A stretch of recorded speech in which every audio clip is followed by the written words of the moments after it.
Welcome back to Speak Up. I'm Ryan and I'm here with Priya. Today we're tackling something that's a total game changer for anyone learning English. Imagine this.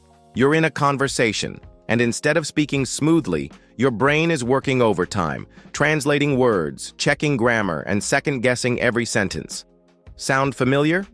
Well, what if I told you there's a way to skip all that mental gymnastics and think directly in English? No more awkward pauses. No more translating in your head, just pure, confident, and fluent English. Sounds amazing, right? But here's the thing. Thinking in English isn't just about speed or fluency. It's about rewiring your brain to understand native speakers, speak without hesitation, and even sound like a native yourself. And the best part? You don't need to move to an English-speaking country or spend hours memorizing grammar rules.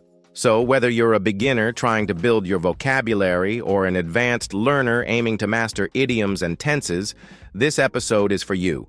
By the end of it, you'll have practical, step-by-step strategies to train your mind to think in English, starting today. Priya, what do you think? Are you ready to help our listeners unlock this superpower? Absolutely, Ryan. Thinking in English is like flipping a switch in your brain. Once you get the hang of it, everything, from daily conversations to job interviews, becomes so much easier. And the best part? It's a skill anyone can learn, no matter your level. So, whether you're someone who's always translating in your head or you're just looking for ways to improve your fluency, stick with us. We're going to break it all down, starting with why translating holds you back and ending with advanced tips to think like a native speaker. Let's break this down. When you translate word by word, your brain is doing double the work. First, grasping the idea in your native language, then converting it into English. That split-second delay adds up, right? Imagine trying to tell a joke or answer a question in real time, but your mind is stuck in Google Translate mode. Suddenly, conversations feel like exams, and fluency slips away. So here's the truth. To speak English fluently, you've got to ditch that mental dictionary. Your goal isn't perfect grammar or poetic sentences. It's thinking in real time. Start small, like describing what you see or feel directly in English, even if it's just fragments. Trust me, your brain will adapt faster than you think. Exactly, Ryan. And here's what most learners miss. Translating fuels the fear of speaking English. You're so focused on avoiding mistakes that you freeze up. I've met students who can write essays flawlessly but panic in conversations because they're stuck in translation mode. But here's the good news. Real-time thinking kills that fear.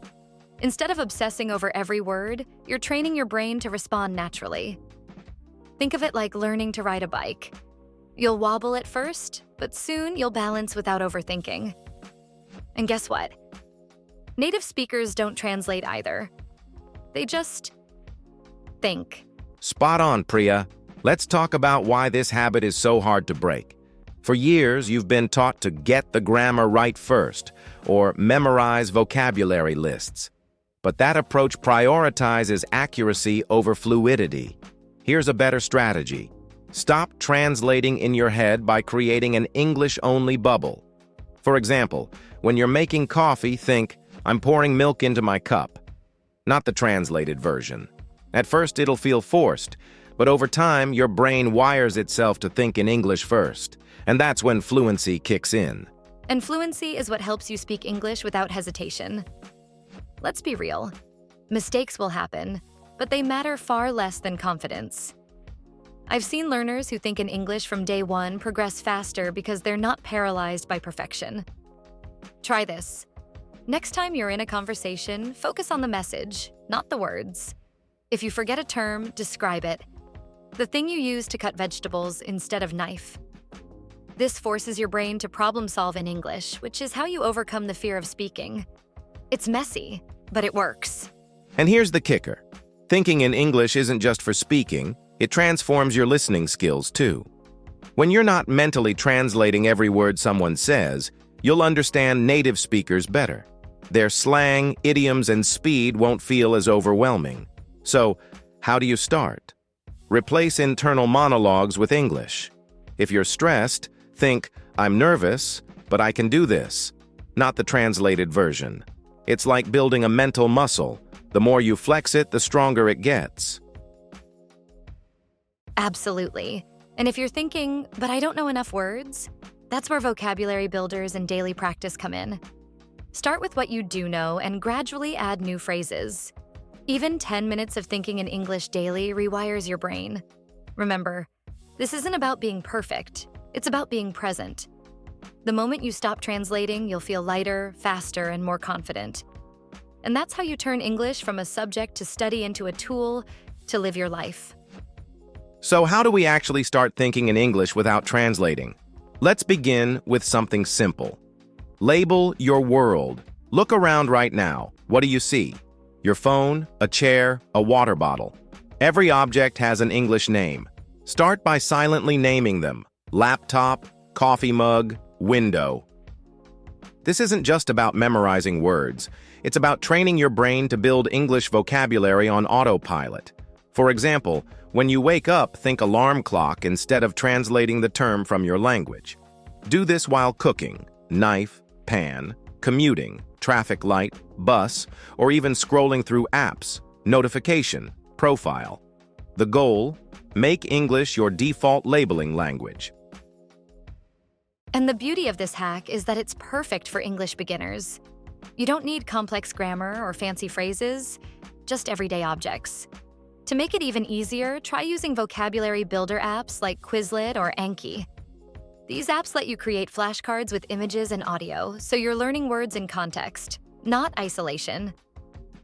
Another tip: put sticky notes on items around your house with their English names. Your fridge becomes refrigerator.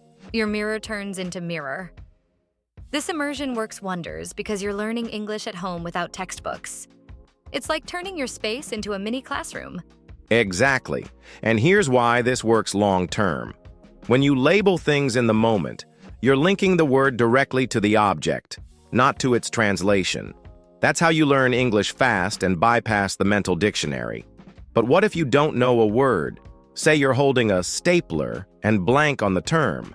Instead of panicking, describe it, the thing that binds papers. Later, look it up and add it to your mental or app-based vocabulary list. This way, you're problem-solving in English, which is how native speakers think. And consistency is key. Dedicate 5 to 10 minutes daily to this practice. While brushing your teeth, name the items in your bathroom. Toothpaste, towel. During workouts, think dumbbell, stretch, sweat. Over time, your brain will automatically reach for English words first. This method is also great for introverts or anyone who wants to practice English alone. No pressure, no mistakes. Just you and your environment. Apps like Drops or Memrise gamify this process, making it feel like a fun challenge, not homework. Before you know it, you'll have hundreds of words at your fingertips. And here's the bonus. The more you label, the faster you'll expand your English vocabulary without cramming. For instance, if you're into cooking, learn kitchen tools, whisk, grater. If you're a gamer, master tech terms, controller, headset. Tailor it to your life. This isn't just for beginners either. Advanced learners can level up by adding adjectives, steaming coffee, cluttered desk, or verbs. I'm typing, the fan is spinning. The point is to think in English, not just memorize words. Soon, you'll move from labeling objects to forming sentences, which is exactly what we'll cover next. One last thing. Don't underestimate how much this helps with understanding native speakers.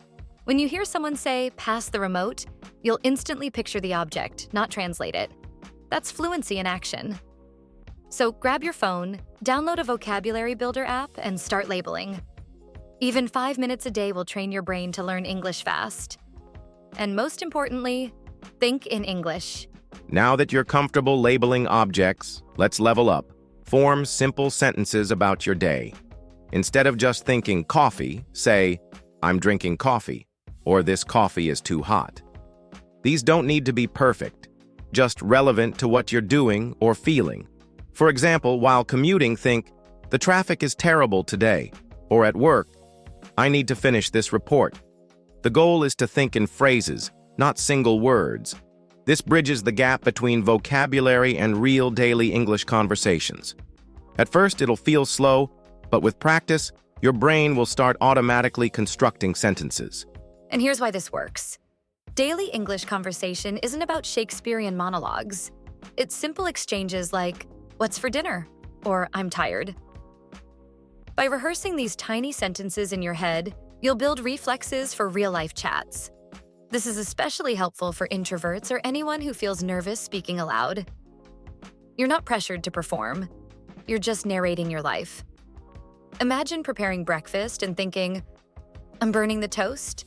Again. It's fun, low stakes, and trains you to learn English at home without stress. Exactly. And here's a pro tip. Use think aloud moments. If you're deciding what to wear, think, should I wear the blue shirt or the black one? If you're bored, I need to find something to do. This mirrors how native speakers talk to themselves internally. Over time, challenge yourself to add details. Instead of, "I'm going out," try, "I'm meeting Sarah at the cafe at 3. This pushes you to practice tenses, meeting versus a met, and prepositions, at the cafe. It's like building a mental script for real interactions. And if you're thinking, "But I don't have anyone to talk to," you don't need a partner. Self-talk is the ultimate English practice for introverts. Describe your chores, "I'm folding laundry." React to news, "That's surprising." Or even debate yourself, "Should I watch a movie or read?" Apps like Tandem or Hello Talk can also help. You can type or record these simple sentences and get feedback from native speakers, all while staying in your comfort zone at home. The key is consistency. Even 10 minutes of daily English conversation with yourself strengthens fluency faster than cramming grammar rules. Let's not forget, these sentences are the building blocks for real-life English. When someone asks, "How was your day?" you'll already have phrases like, "It was busy," or "I finally fixed my laptop, ready to go." Start small, but think big. Tomorrow, try narrating your morning routine. "I'm brushing my teeth, now I'm making eggs, ugh, I forgot to buy milk." It's silly, but it works. And soon you'll graduate to more complex thoughts, which is exactly what we'll tackle next with the shadowing technique. Absolutely, Ryan. And for those worried about mistakes, don't be. The point isn't perfection, it's thinking in English without over-editing. Embrace the mess. Remember, every time you turn a thought into an English sentence, you're one step closer to fluency. So whether you're practicing at home or muttering to yourself on the subway, keep it up.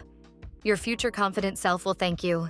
All right, now that you're thinking in simple sentences, let's supercharge your progress with the shadowing technique. Here's how it works. Pick a short clip from a podcast, YouTube video, or Netflix show. Listen to a sentence, pause, and repeat it exactly as you heard it. Mimic the speaker's tone, speed, and pronunciation. For example, if you're watching Friends, play Ross saying, "We were on a break." Pause and repeat it with the same drama. This does two things. First, it trains your mouth muscles to master English pronunciation, especially tricky sounds like th or vowel shifts. Second, it rewires your brain to process English in real time, which is how you achieve fluency without translating. And here's why shadowing is a game changer.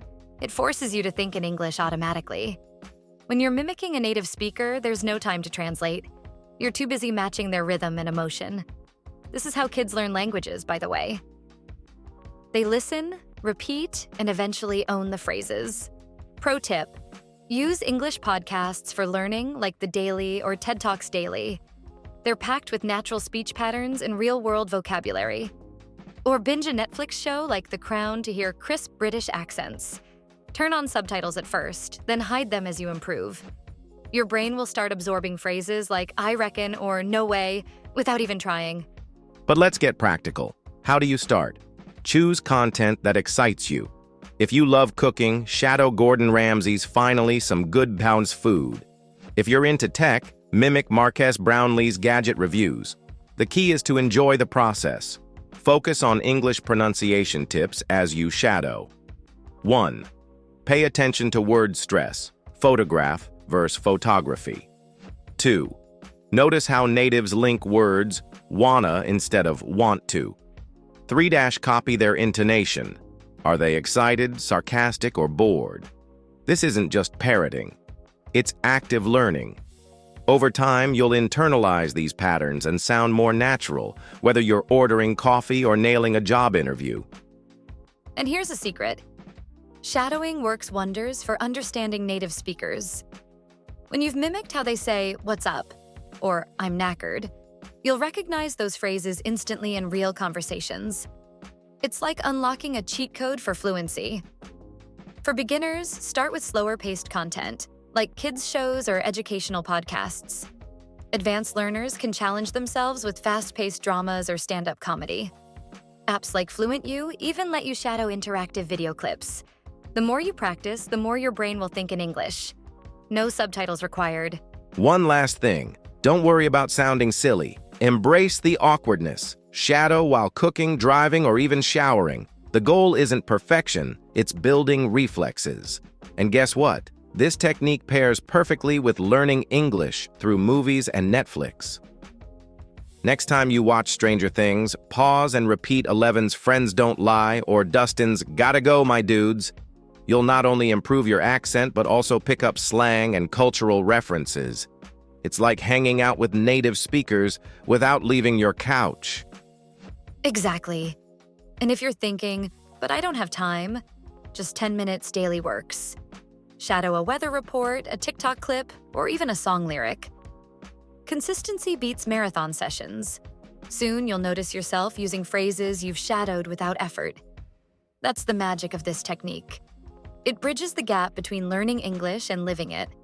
And once you're comfortable shadowing, you're ready for our next hack, talking to yourself in English, which we'll dive into right after this.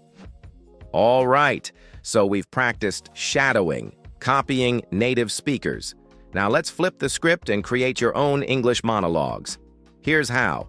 Narrate everything you're doing, thinking, or feeling in English. For example, while cooking, say, "I'm chopping onions. Wow, my eyes are watering." Or during a boring meeting, "This could have been an email." This is the ultimate English conversation practice alone. No partner, no pressure. You're building reflexes to think and speak spontaneously.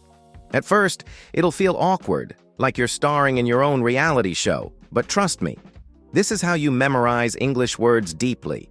When you use a word like frustrated or exhausted in context, it sticks way better than flashcards. And here's the science behind it. Talking to yourself forces your brain to expand your English vocabulary on demand. Let's say you're gardening and don't know the word trowel. Instead of panicking, describe it. "I need the small digging tool." Later, look it up and add it to your mental library. This method is perfect for introverts or anyone who wants to learn English at home. You're not just memorizing words. You're using them to solve problems, tell stories, and express emotions. Plus, it's free. No apps, no teachers, just you and your thoughts. Start with 5 minutes a day, and soon you'll be narrating your life like an English audiobook. Let's get practical. Imagine you're planning a trip. Think aloud. I need to pack socks, a charger, and, the thing for rainy weather, an umbrella. See how you're stretching your vocabulary? Even the ums and pauses are valuable. They mimic real conversations. Pro tip, record yourself. Use your phone's voice memo app to narrate your morning routine or react to a TV show. Later, listen back and note words you struggled with. Did you say big building instead of skyscraper? Look it up, then try again tomorrow. This cycle expands your vocabulary faster than passive learning. And here's a fun twist. Role play. Pretend you're a chef explaining a recipe, a tour guide describing your city, or even a detective solving a mystery. All in English. This pushes you to memorize niche words like whisk, landmark, or suspect while staying creative. If you're thinking, "But I don't know enough words," start simple. Use phrases like, "I'm not sure how to say this, but," or "What's the word for?" Even native speakers do this. The goal isn't perfection. It's thinking in English without hitting pause. Over time, you'll fill those gaps naturally. One last thing. Self-talk isn't just for daily routines. Use it to rehearse real-life scenarios. Practice ordering coffee. I'll have a latte, please. Answering interview questions. My biggest strength is teamwork. Or even arguing with yourself about weekend plans. Should I hike or Netflix? This builds confidence to speak English without hesitation when it matters. And guess what? The more you talk to yourself, the easier it becomes to chat with others. It's like a gym for your fluency muscles. Absolutely, Ryan. And if you're worried about mistakes, don't be. Mistakes mean you're experimenting, and that's how progress happens. Plus, when you practice alone, there's no judgment, just growth. So go ahead. Talk to your pet, your plants, or your reflection. Every sentence you utter in English brings you closer to fluency. And once this feels natural, you'll be ready for our next big step, immersing yourself in English 24/7, which we'll dive into right after this. Let's talk about real-life English conversations first. Immersion isn't just about textbooks, it's about absorbing how English works in the wild. For example, YouTube is a goldmine. Watch vloggers reacting to everyday situations, listen to interviews with celebrities, or even study how people argue in debate channels. The key is to notice the casual phrases they use, like hang on instead of wait or no way instead of really, that textbooks often ignore. And here's a pro tip. If you're watching a video, slow down the playback speed to catch the rhythm of natural speech. Then mimic it. Shadowing, repeating what you hear in real time, trains your mouth and brain to sync up. Oh, and don't forget English storytelling. Narrate your day out loud, even if it's just describing your coffee routine. It builds fluency and creativity. Absolutely, Ryan. And the best part? You don't need a budget for this. Free English learning resources are everywhere. Apps like Duolingo or Spotify podcasts like The English We Speak by the BBC deliver bite-sized lessons. But here's what most learners miss. Consistency beats intensity. Even 15 minutes daily rewires your brain. For instance, listen to a podcast episode while washing dishes. Focus on one phrase you want to steal for your own conversations. Then use it in a sentence that day, even if you're just talking to yourself. Apps like HelloTalk let you chat with native speakers for free too. And if you're shy, start with voice notes.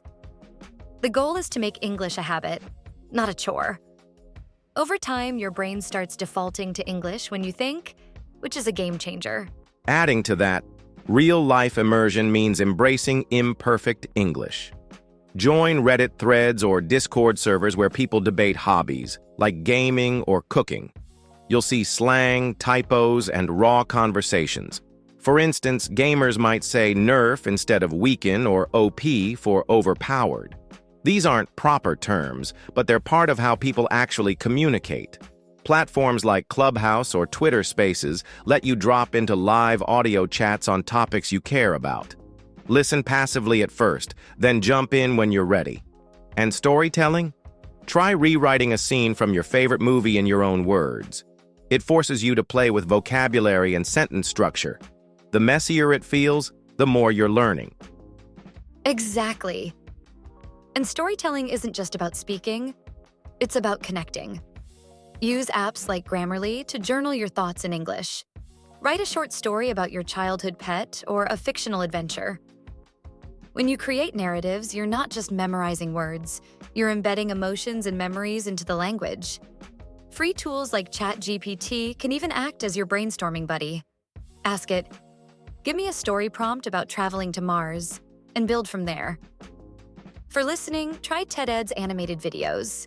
They combine visuals with storytelling to make complex ideas stick. And remember, even mistakes are data. If you mishear a lyric in a song, look it up later. Every error is a clue to what you need to practice next. One more layer. Integrate English into your environment. Change your phone's language settings to English.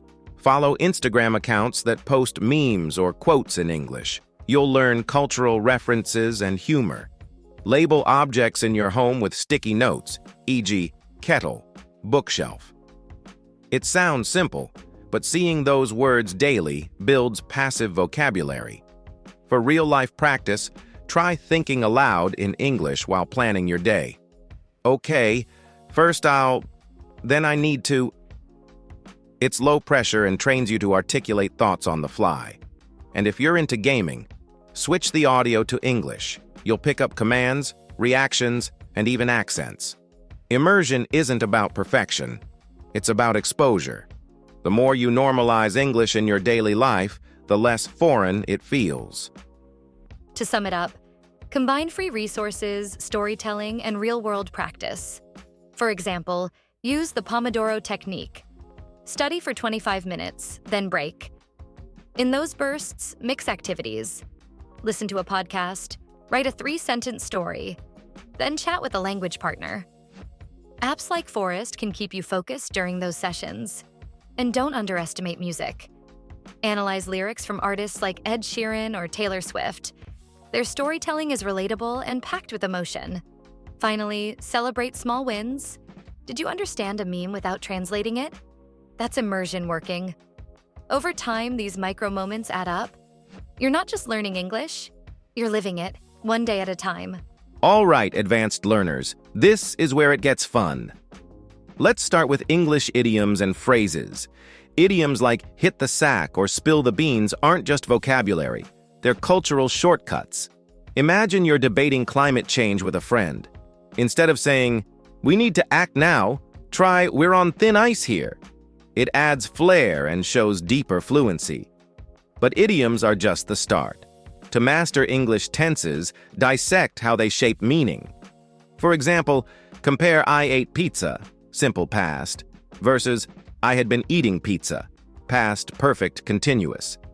The latter implies a longer action interrupted by something else. Practice by narrating your weekend using different tenses. "I was cooking when the doorbell rang." And don't shy away from debates. Argue about movies, politics, or pineapple on pizza. Forcing yourself to defend opinions in English sharpens critical thinking. Ryan's spot on. Complex thinking means tackling casual versus formal English too. Think of it like clothing. You wouldn't wear flip-flops to a job interview. In email, swap "Hey, what's up?" with "I hope this message finds you well." But here's the hack. Study TED Talks for formal language and reality TV for casual slang. Now, let's talk mistakes. To fix English grammar errors, record yourself speaking. Notice if you mix up there, or forget articles like a and the. Apps like Grammarly highlight errors in real time, but go deeper. Ask why a sentence is wrong. For example, "She don't like it" fails because "she needs" doesn't. Over time, your brain autocorrects. And yes, thinking in English while solving problems like planning a budget or fixing a leaky faucet rewires your brain to operate in the language. Start small. Okay, step 1, turn off the water. Let's dive into formal versus casual with a storytelling twist. Rewrite a text message as a formal letter. "OMG, let's grab coffee ASAP" becomes, "Dear Alex, I would appreciate the opportunity to meet for coffee at your earliest convenience." Hilarious, but it teaches tone control. For idioms, try embedding them into work emails, casually. "Let's touch base tomorrow" sounds friendlier than "let's discuss." And tenses? Watch interviews. Podcasters often switch between past and present to make stories vivid. So I'm sitting there and suddenly he says, "Mimic that." Another tip. Use Reddit's "explain like I'm 5" forum. Break down complex topics, like quantum physics, in simple English. If you can explain it to a 5-year-old, you've mastered clarity and vocabulary. Grammar fixes get trickier with complex sentences. Say you write, "Although I was tired, but I went to the party." The "but" is redundant, although already does the heavy lifting. Tools like Hemingway Editor, flag run-on sentences, or passive voice. But here's the real game changer. Think in English during emotional moments. Stressed? Instead of cursing in your native language, try "This is driving me up the wall." It links feelings to English, making recall easier. For formal practice, try drafting a fake complaint letter. "Dear manager, I am writing to express my dissatisfaction." Use subjunctive mood for hypotheticals. "If I were CEO, I'd..." And debate. Join online forums like Quora. Defend hot takes like remote work is better than office life. The stakes are low, but the learning is huge. Time to merge it all. Describe a personal achievement using 3 tenses. I started learning coding last year. Now I build apps, and by next year, I will have launched my own project. Boom. Past, present, future, perfect. For idioms, create a story where each paragraph includes one. It rained cats and dogs during our picnic, so we called it a day. Cheesy? Yes. Effective? Absolutely. And formal/casual hybrid? Watch YouTube essays. Creators like Johnny Harris blend polished narration with casual asides. So here's the thing, folks. Finally, challenge yourself. Explain a moral dilemma like, is lying ever okay? Use conditionals. If I were in their shoes, I would. This isn't just English, it's philosophy with grammar. Wrap this up with thinking and English hacks. Replace your inner monologue. Should I buy these shoes? Do I really need these? Narrate your problem solving. The Wi-Fi's down. Let me restart the router. If that doesn't work, I'll call the provider. Use idioms as mantras. When tired, think, I need to hit the sack. For grammar, play error detective with news headlines. Spot missing commas or tense shifts. Apps like BBC Learning English offer quizzes on mixed conditionals or reported speech. And switch between casual, formal like a pro. After drafting a formal email, rewrite it for a friend using emojis and slang. Finally, teach someone else. Explain a grammar rule to a study buddy. Teaching cements your own knowledge. Remember, fluency isn't perfection. It's confidence in the mess. So whether you're debating pineapple on pizza or drafting a formal email, thinking complex thoughts in English is your power move. Start with 1 tense, 1 idiom, 1 grammar fix, and level up from there. And don't forget, mistakes are just stepping stones. Celebrate every time your brain defaults to English mid-thought. You're not just speaking the language, you're living it at a whole new level. Thanks for tuning in. Go crush those complex thoughts, and we'll catch you next time.